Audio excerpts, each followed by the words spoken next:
Hi guys, welcome. My name is Nasa and you're welcome to the channel. Today we'll be learning how to make the stylish cow Bubu effect gown with a ruche and a belt if it's something you're interested in, you want to keep watching.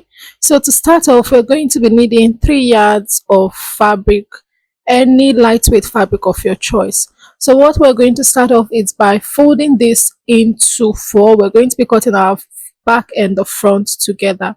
So now for this fabric, I have different designs on it. So I want the pink to be the top part of my gown. So I'm going to fold it in a way that I have the pink at the top part. Okay, so you're going to fold it into 4, folding them equally. So if you're using Ankara for this, you're going to be needing about 3.5 yards, and you're going to be folding it by the length, considering the fact that our Ankara length is by 45 inches, unlike the crepe fabric which I'm using here, which is 60 inches in length. I hope you understand what I'm trying to explain. So now I'm gonna head to fold it. I have my 4 folds. What I'll do is to pin my fabric down because this type of fabric moves a lot, and I'll start off by marking my starting point. So you're just going to rule a line across to indicate the starting point. This will serve as your shoulder point and where you're going to also start all your measurements. So after doing that, we have that down. You can see I have 4 folds right here. I'm going to mark my my neck width of 3.5 inches because I'm not using a zipper for this gown. And then for the back neck depth, I'm going to use a neck depth of 1.5 inches for the back. We're cutting the front and the back together. I mentioned that earlier, okay? And then what I'll do next is to just use my curve rule to connect that. So we're just doing for the back, we're going to just use a simple C neckline for that connection. Okay, so I'm trying my different chalks. I hope you can actually see this very well. So the next thing I'm going to do is to mark the front neck depth. So for my front neck, I'm using a neck depth of 7 inches. So if you want it to go deep, I also do that. But also consider like your cleavage, if you want it exposed or not. Now for the front neck, we're using a V neckline. So I'm just slanted my rule and I'm just connecting that in that shape. So we have the front and the back together. Now at the end of my fold right here, I'll go down by 2 inches for my shoulder slant and I'll connect it with a straight line going from that 2 inches point to the neck width which I had marked earlier on.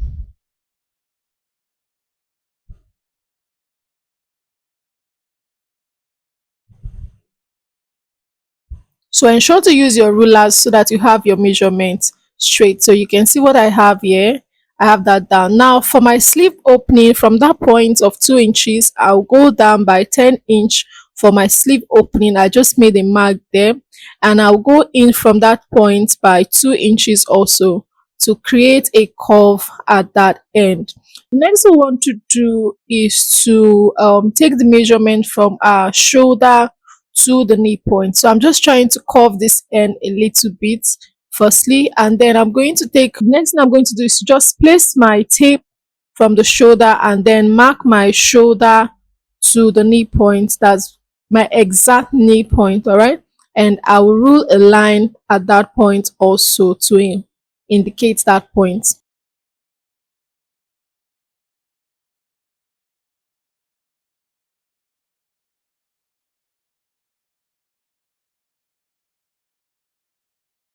So after marking that point, what we're going to do next is to take quarter of the round hip measurement. That is your round hip divided by 4. You're going to mark it down and then you add 5 inches extra to that. So mark your round hip divided by 4 and then add 5 inches to that. And after that, you're going to connect from this point here, which we measured earlier, to what you marked around the knee area. So just watch how I'm doing this. It's going to give you a slanted curve. It will not be straight. Okay, this creates that cowl effect we see by the side of the gown. So you're going to ensure that you create it, you have your lines looking nice. And then the next thing you want to do is to connect from that knee point to the full length. So I'm using a full length of 60 inches for this gown. You can decide to make it around 50 or 58, 56, depending on how you want it to turn out. So I took that measurement, I took around the knee, which is quarter of my round hip plus 5 inches. I took it around the full length also, and then I just connected with my rule to that point to create my gown, the cowl effect. So this is what we have for this. This is all for the drafting of this. So what we want to do next is to just go ahead with the scissors to cut it out. So to cut out, we're going to start off with the back piece.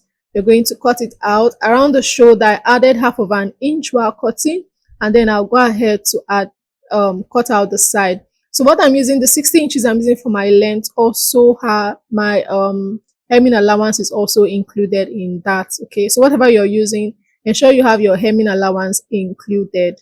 Okay, so after cutting this out, I'll just take out the piece I want to use for my back, and then I will fold up the other for the front so that I can cut it out. So I just take off what I have on the inside so that I can just fold up this other piece to cut out my back, my front neckline, sorry. So the difference we have between the back and the front is actually just our neckline. So I'll just place this properly. Ensure that you're placing them well, and then go ahead to trace out your front neckline. Like I said, the front neck is a V neckline. That is what we're going to have. So the next thing I'm doing now is cutting facing for my piece. You can go ahead to use a bias to pipe your neckline, but I think using a facing just gives it a better look. By the time you finish, it looks neater, it looks better when you use a facing, especially if you're making it for a client. You want to use a facing to get better results and for it to look nice by the time you finish, instead of using your bias. Okay, or you can also use, or if you don't have enough fabric, you can just use your fabric to create a bias to pipe around your neckline. I think it's better than using the already made bias for it. The ready made bias just gives it this cheap appearance that I really do not like. Okay, so I just went ahead to create my facing for the front.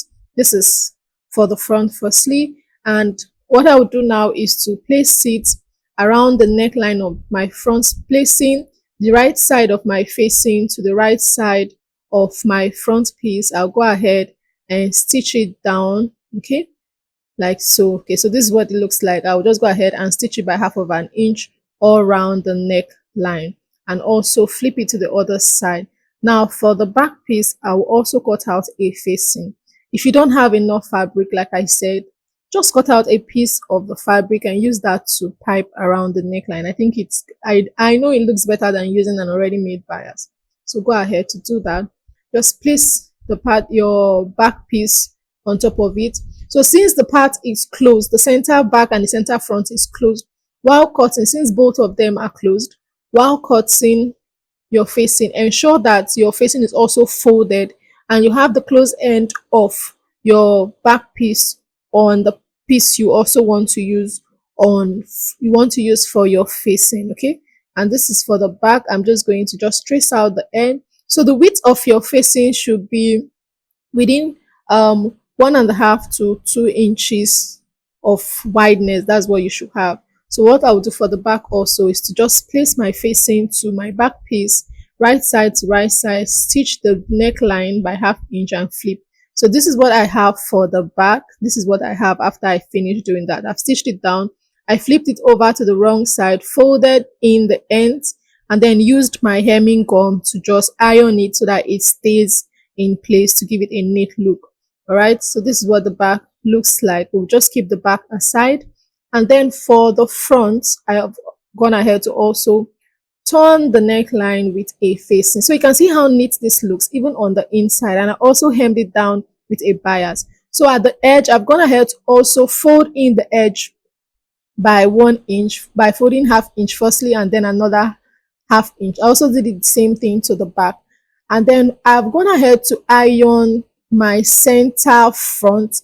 I wanted to just have that line on my center front. That is where we're going to be placing our casing for the rope. Now for the rope casing, this is what I have. I also went ahead to cut it out.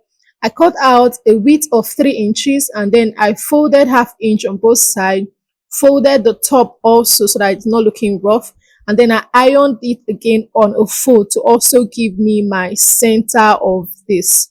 Okay, I hope you understand that. This is what the hem also looks like. So what we're going to do is to just pin this to the wrong side of um front piece of fabric. So this is what I'm going to do now. So just watch what I'm doing. You're going to place this way, placing it from the neck area. So ensure that as you're placing it around the neck area, it is not showing on the right side of your fabric. Okay, nothing is showing on the right side of your fabric. Go ahead and use your pins.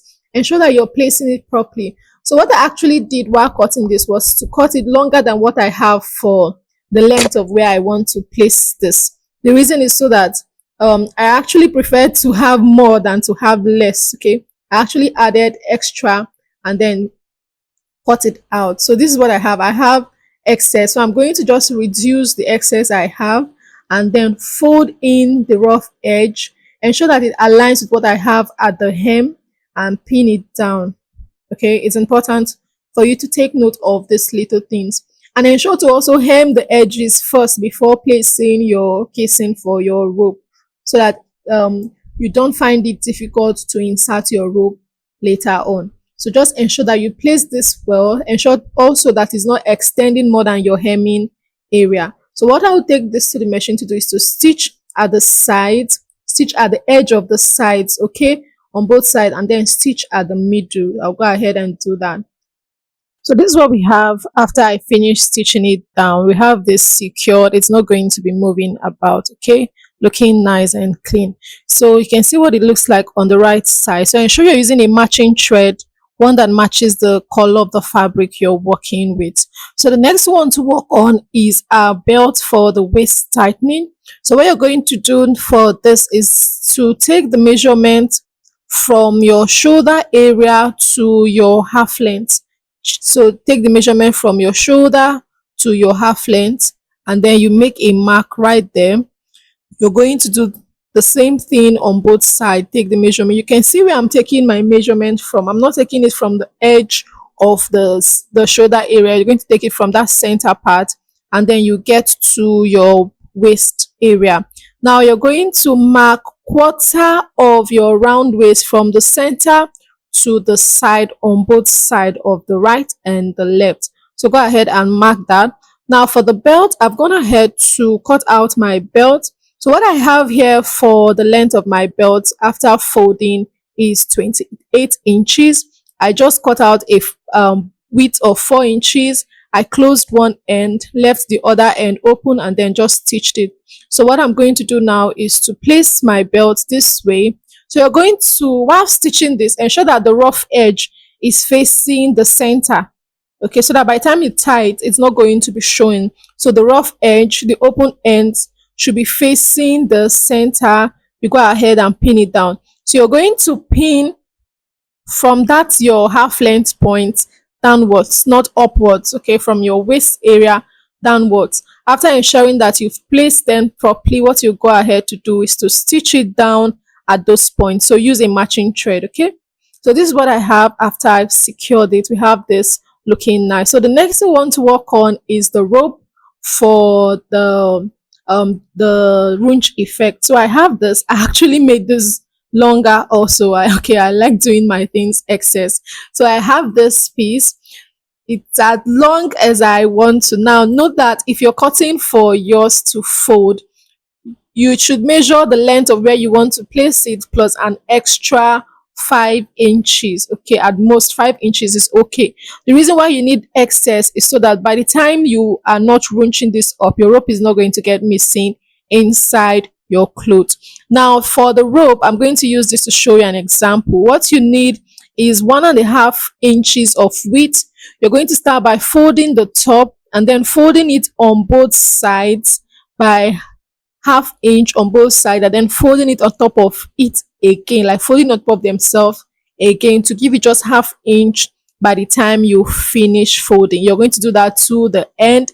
Ensure that you have one part closed, because that will be the part that will be exposed. Now to pass this through your the casing which we've provided, you're going to use your safety pin, and then you go through it and pass. So you need two for both sides of the casing for the rope.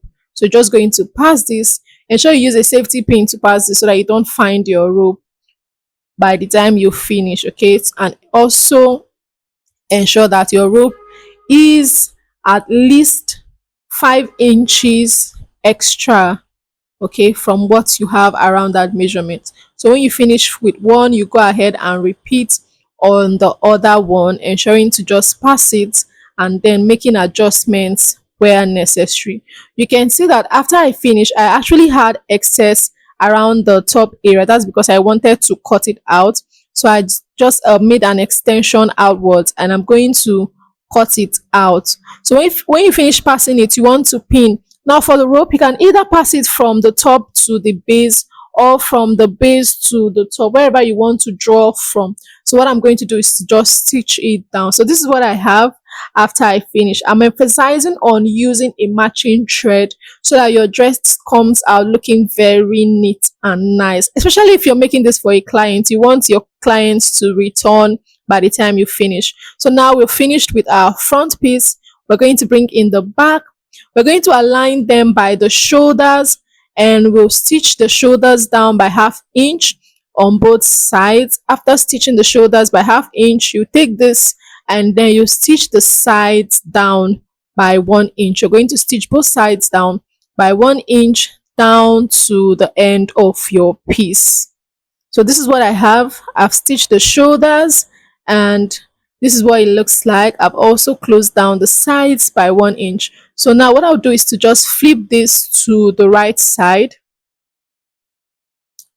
Flip this to the right side. So the last thing to do for our gown is to hem the sleeve opening. We are yet to do that. So to do that, go ahead and fold the ends of your sleeve by 1/2 inch twice. So you're going to fold 1/2 inch first, fold another 1/2 inch, and then stitch it all around on both ends. So this is what it looks like after I finished doing that. Okay, this dress actually came out looking very nice. If you have any questions, let me know in the comment section. I'll do well to answer that. Now to start this, you can either leave this way, or you can just runch it up, or you can go ahead to do both, runch and tie the waist, or you can just go ahead to just tie the waist. Thank you for watching. Don't forget to subscribe and give this video a thumbs up. Bye.